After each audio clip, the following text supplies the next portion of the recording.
never know the whole story of anyone's life.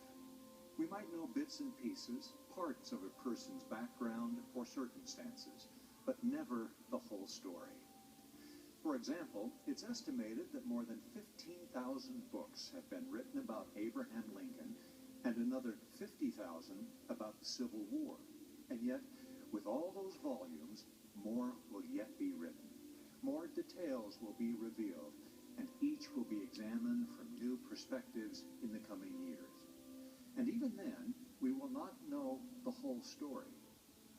Likewise, each life is an unfolding story, a story of growth and learning and change, a story of happiness and heartbreak, a story of success and sorrow. So perhaps we ought to be a little more patient, a little more forgiving.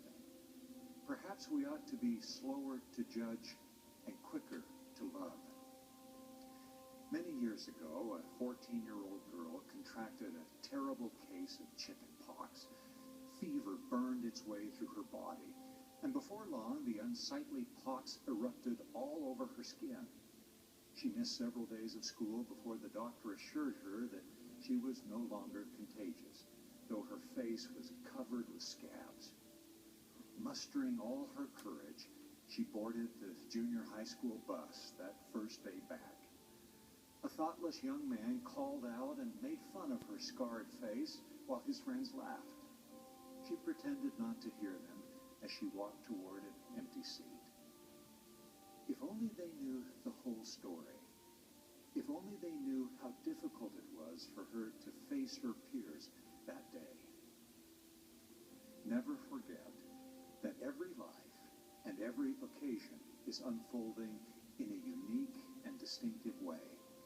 We may know some, but never all of the story. So err on the side of compassion. Hold off on criticism and sarcasm, and never withhold kindness and mercy. And then someday, when the whole story is finally written, we'll be thankful that we were able to contribute, at least in some small way, to a happy ending.